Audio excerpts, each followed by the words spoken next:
Baik, bismillahirrahmanirrahim. Assalamualaikum warahmatullahi wabarakatuh. Selamat berjumpa lagi dalam mata kuliah sistem basis data. Ya, di sistem basis data kita lanjutkan di materi Entity Relationship Diagram atau ERD.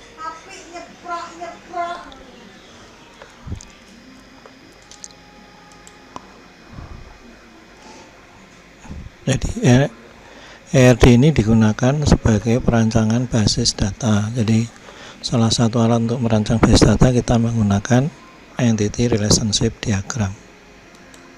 Nah, jadi Entity Relationship Diagram ini yang menemukan adalah Chen di tahun 76. Tapi sampai sekarang masih digunakan. Jadi jaringan yang menggunakan susunan data disimpan dalam sistem secara abstrak. Jadi baru konsepnya atau perencananya. Tujuan Entity Relationship adalah menunjukkan objek data relationship pada satu objek tersebut. Di samping itu, modelnya merupakan salah satu alat dalam perancangan basis data. Ya. Kemudian dalam menggunakan ERD ada beberapa simbol yang akan digunakan. Satu adalah entity atau entitas. Jadi objek yang digunakan bisa objek dalam bentuk ada bentuknya ataupun konsep. Ya. Jadi entity itu bisa berwujud objek ataupun konsep. Contohnya proyek, langganan, peralatan, pasien. Pasiennya ada barangnya, peralatan juga ada barangnya, pegawai ada barangnya, obat ada, kendaraan ada. Tapi kalau penjualan itu sifatnya hanya konsep, ya, karena barangnya nggak ada. Kalau barang yang dijual ada, cuman kata penjualannya hanya konsep. Kemudian kalau nanti entitas kita gambarkan dalam bentuk kotak. Nah, dalam dunia nyata maka setiap objek itu nanti punya relasi atau hubungan gitu ya. Hubungan satu entiti dengan entitas lain itu dikatakan sebagai relationship. Nah, simbolnya adalah seperti ini. Nah, kemudian contohnya pegawai memiliki kendaraan. Jadi hubungannya itu pegawai memiliki kendaraan. Itu namanya dikatakan relationship itu memiliki.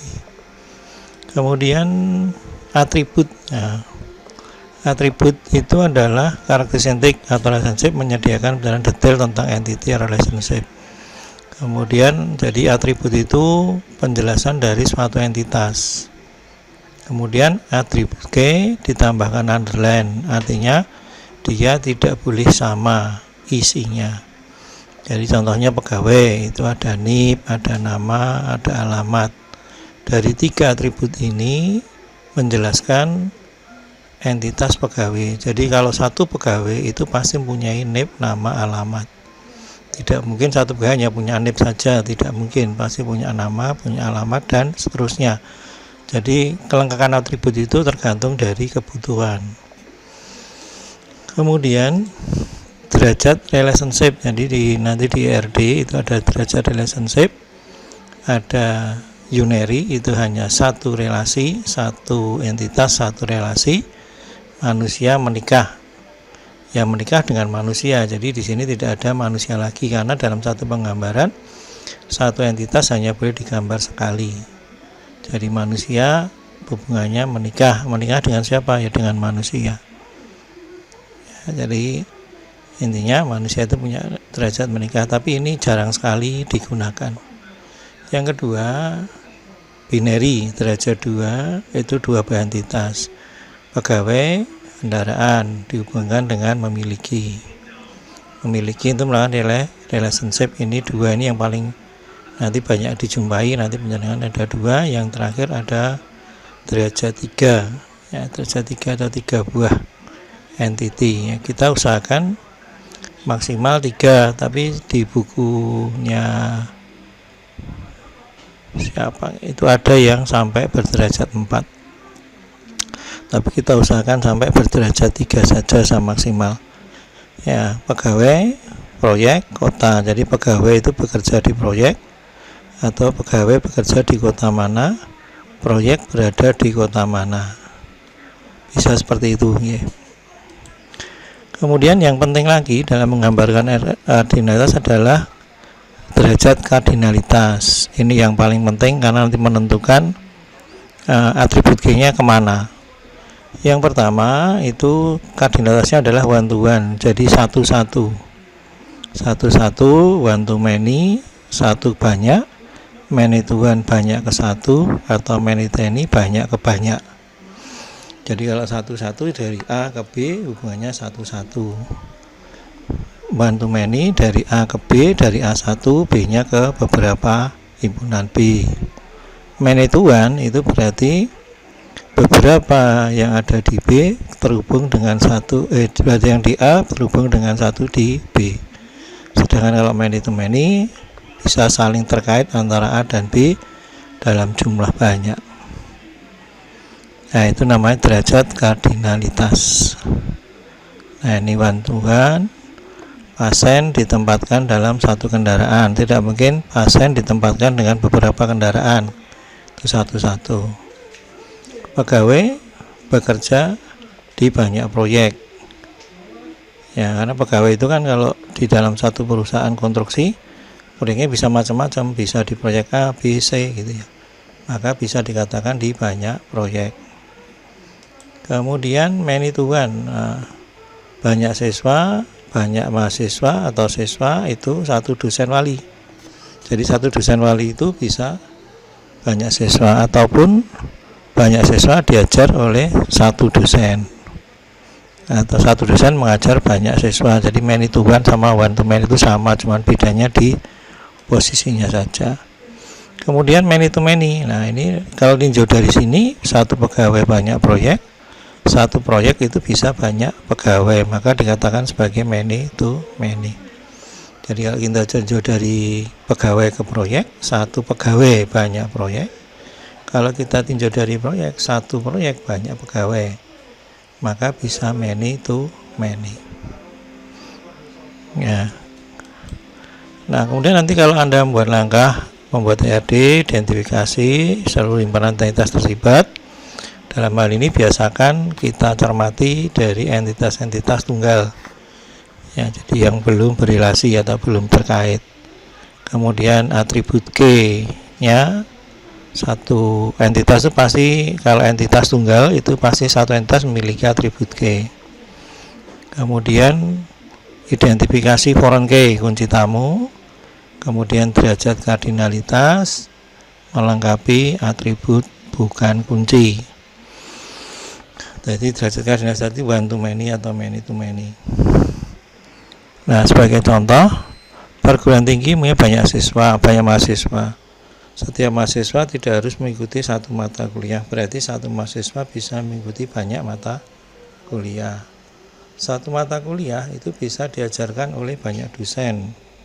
Jadi satu mata kuliah tidak hanya satu dosen tapi banyak dosen. Bisa juga satu mata kuliah, satu dosen bisa mengajar banyak mata kuliah. Nah, kasus seperti ini tergantung dari perguruan tingginya. Maka di entitas mahasiswa itu mempunyai informasi tentang, nah, informasi ini menunjukkan atribut. Jadi mahasiswa nanti ada atributnya NIM, nama, alamat, jurusan.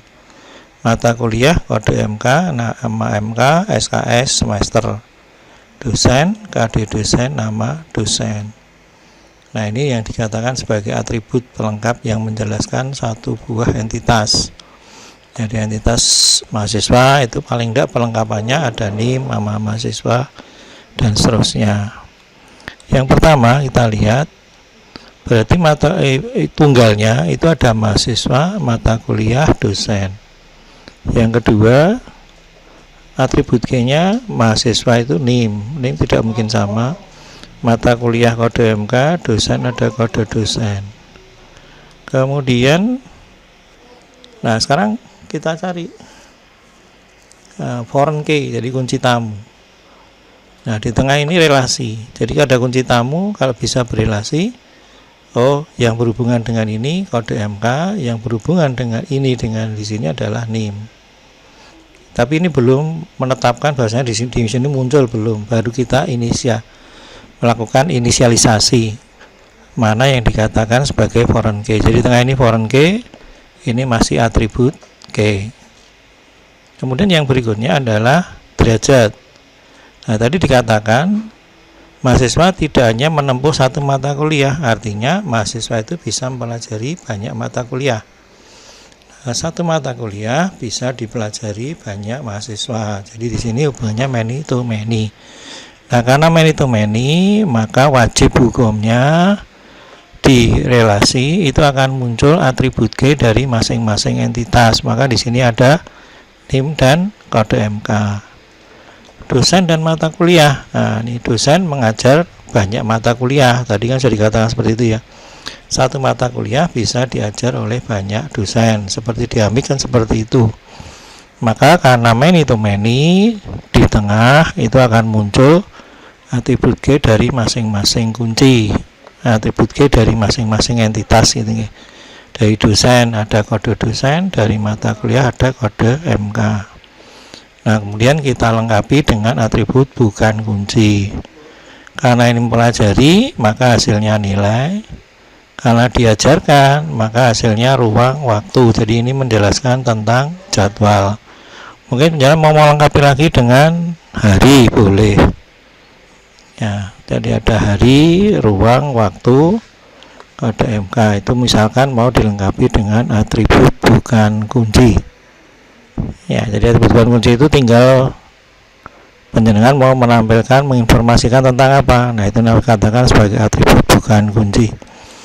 Demikian, nanti untuk selanjutnya nanti jenengan sebagai tugas bisa dikerjakan ini di latihan gitu ya, latihan dan tugas nanti bisa dikumpulkan. Demikian, semoga bisa memberikan gambaran tentang ERD. Terima kasih. Assalamualaikum warahmatullahi wabarakatuh.